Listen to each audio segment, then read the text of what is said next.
Bon et bonsoir, donc Club de Montpellier, Grand Prix international qui va avoir lieu vendredi, samedi, dimanche. Je vous présente Franck Ezerg, le président du club. Bonsoir à tous. Voilà, donc une présentation globale du Grand Prix de Montpellier, l'idée du Grand Prix.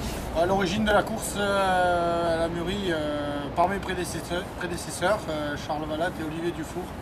À l'origine, c'était de faire la première course de la région avec différents pilotes du Languedoc-Roussillon. Et la première édition a commencé, on était 27 pilotes. Et aujourd'hui, ce week-end, on sera 196 pilotes venus de l'Europe entière, avec, je crois, plus de 12 nations représentées. Pour préparer ces GP, ça représente quoi comme ordre de travail, on va dire? C'est bénévole. Je crois que tu en sais un petit peu, tu connais la réponse, mais on va la donner à tout le monde. Donc c'est 6 mois de travail, les week-ends principalement, un petit peu la semaine quand on le peut, avec beaucoup de bénévoles, enfin un noyau d'une dizaine de personnes.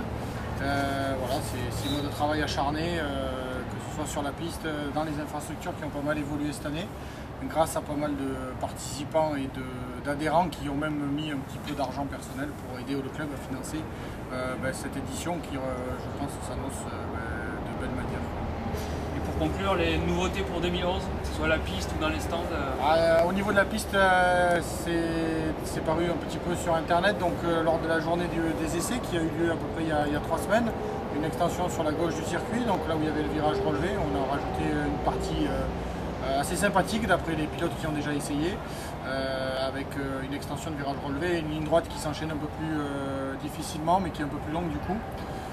L'infrastructure de la piste après n'a pas trop évolué, des améliorations au niveau de la bosse centrale où on a renforcé par des tapis de meilleure qualité, et puis je crois un travail cette année énorme au niveau du circuit pour essayer de mettre en avant la qualité de la piste au niveau de l'entretien. Et après dans les infrastructures, afin de récompenser et d'aider la buvette, on a créé une extension au niveau de la buvette pour pouvoir accueillir au mieux les gens. Dernière chose, on m'a dit qu'apparemment samedi il y aurait un repas assez sympa pour toutes les personnes qui vont venir. Ouais, c'est une particularité cette année. On avait lancé ça il y a quelques années, essayer de faire quelque chose de différent à chaque fois à la buvette. Cette année donc vont venir des gens du centre de la France, de Saint-Flour exactement, pour proposer un aligot saucisse fait maison.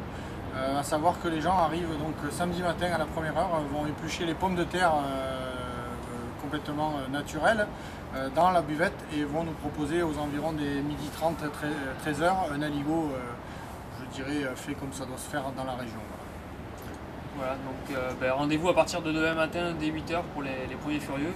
Et puis surtout grâce à RC Mag, on va pouvoir faire un live et vous faire un petit suivi sur internet de tout ce qui se passera en direct. Voilà. Merci, à demain alors, donc à tout le monde, bonne soirée.